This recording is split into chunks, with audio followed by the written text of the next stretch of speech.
Hi everyone, my name is Dr. Rubby Grbic and this is Your Health. So today we're going to be talking about bronchiolitis. And bronchiolitis is one of those things that tends to pop up during our winter seasons, especially in our children. And so what is bronchiolitis?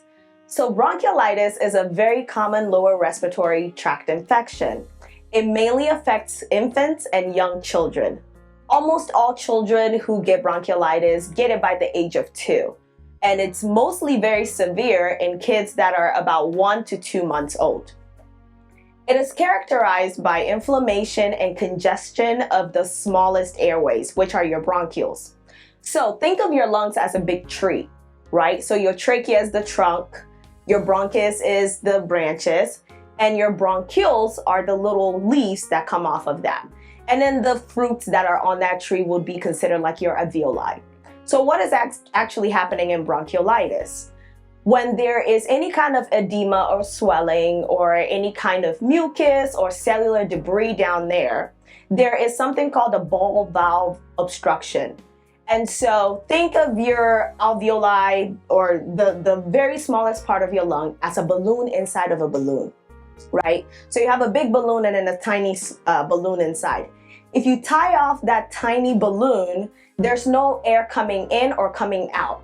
But if you keep inflating or deflating the bigger balloon on the outside, it wraps up around that tiny balloon and the air inside that tiny balloon is not coming out. So that's kind of essentially what's happening in bronchiolitis. The air gets trapped and then there's an overinflation of the bronchioles. So incidence is higher in premature babies and children with congenital lung or heart disease. This means they had some kind of disease, lung or heart issue when they were born. In general, bronchiolitis is more common during the winter months and early spring. So what causes bronchiolitis? The most common causative agent is RSV. And we've all heard RSV on the news in the last couple of weeks or so. So RSV causes 50% of bronchiolitis. Other causing agents are influenza, parainfluenza, rhinovirus, adenovirus. These are all viruses, and it tends to spread easily through respiratory droplets. So when you're coughing and you don't cover your mouth, or you sneeze, and also just touching surfaces that might be infected. And this, like I said earlier, is higher risk during the winter months. So who is exactly at risk for bronchiolitis? So this will be your infants under the age of 2, premature babies, and children with weak immune system, and also children who tend to get exposure to tobacco smoke. So how will your child look like if they are experiencing bronchiolitis?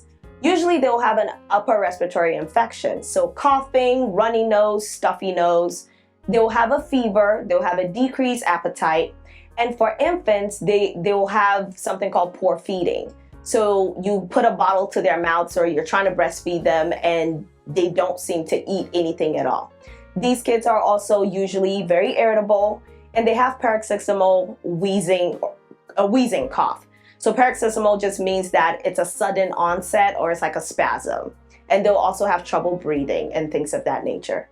Usually when you take them to the doctor and they have a look at them and they listen to their lungs, they're going to hear them wheezing. They're also going to hear fine crackles in the lungs and they'll have a prolonged exhaling period.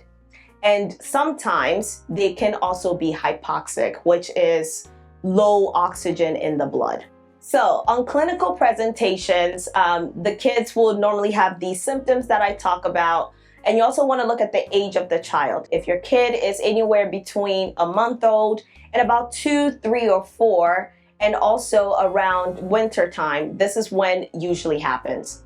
And so one of the tests that we would do to rule out other, diseases or other illnesses would be a nasopharyngeal swab. So this is just to help us kind of figure out what kind of virus or bacteria is going on within the child's body. And chest x-rays are normally not necessary, but it is very beneficial in severe cases to rule out bacterial pneumonia. And so if you have a child and you feel like they might have bronchiolitis, one of the most important things to do is home care. So you want to make sure the kid is getting adequate rest and they are being very hydrated. This will include, but not limited to, water, electrolyte drinks, Pedialyte. If you don't have any of that while they're drinking water, please just make sure you're replenishing their electrolytes. And you can do this by simply just getting a glass of water, put a little bit of salt, a little bit of sugar. If you don't have anything at home, mix that up and have them drink that. You also want to give them some fever-reducing medications. This includes ibuprofen and Tylenol as well. Supportive care normally happens if the child ends up getting hospitalized. And this only happens if the kid is in respiratory distress, meaning they're having a very hard time breathing and nothing is helping. And usually once they get hospitalized, they will get supplemental oxygen. So they will be put on oxygen while they're in the hospital. Those who are at higher risk for more serious complications of bronchiolitis can be given a preventative treatment with monthly injections of a monoclonal antibody to RSV. So they'll normally just get this injection once a month until they're kind of out of that stage. So bronchiolitis is not bacterial. So antibiotics are not very effective for this because it is a viral infection. So how can you prevent your child from getting bronchiolitis? Frequent hand washing. Avoid close contact with people who are sick. And if you are the sick adult, please stay away from infants and avoid kissing them on the face. Clean and disinfect frequently touched surfaces, so doorknobs, remote controls, the desk, things like that. And also immunization against RSV for high-risk infants. And then, of course, this goes without saying, keep your infants away from tobacco smoke. So bronchiolitis will usually last an average of 12 days. And usually within those 12 days, the first 2 to 3 days are usually the worst. And this can get worse in infants with small airways or decreased lung function.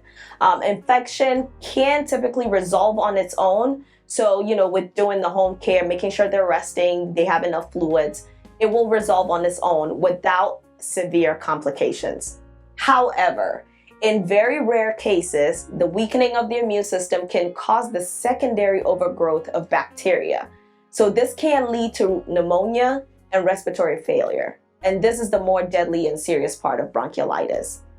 Children who normally get bronchiolitis and have, recurrent episodes, they may also go on to develop asthma later on in life. And so when should you take your child to go see a doctor, or when should you go to the urgent care or the emergency room? If you see that your child is having difficulty breathing, that is, when they breathe, their nostrils flare out, their chest sinks in each time they take a breath, severe dehydration, so dry mouth, or when they're trying to cry, there's no tears coming, extreme irritability, it's not their regular self, they're very, very irritable, or they seem lethargic. And also cyanotic, so bluish of the skin. And for this would normally be normal in kids of lighter skin or Caucasian kids, but for Black children, the skin will look more grayish or almost like ashy white. And if you can't tell, you can look at their palms, the soles of their feet, the tongue, and the eyes. Their palms will look a little bit more whiter than normal, and so will the soles of their feet. So in conclusion, bronchiolitis is common. It's a respiratory infection in young children. It's caused by viruses, not bacteria. So it will mostly kind of resolve itself with appropriate supportive care. And recognizing symptoms and seeking timely medical care is very crucial. Prevention through good hygiene practices is also key. And remember, again, most cases do resolve with proper care and support. Thank you very much for joining us today, and we'll see you again soon.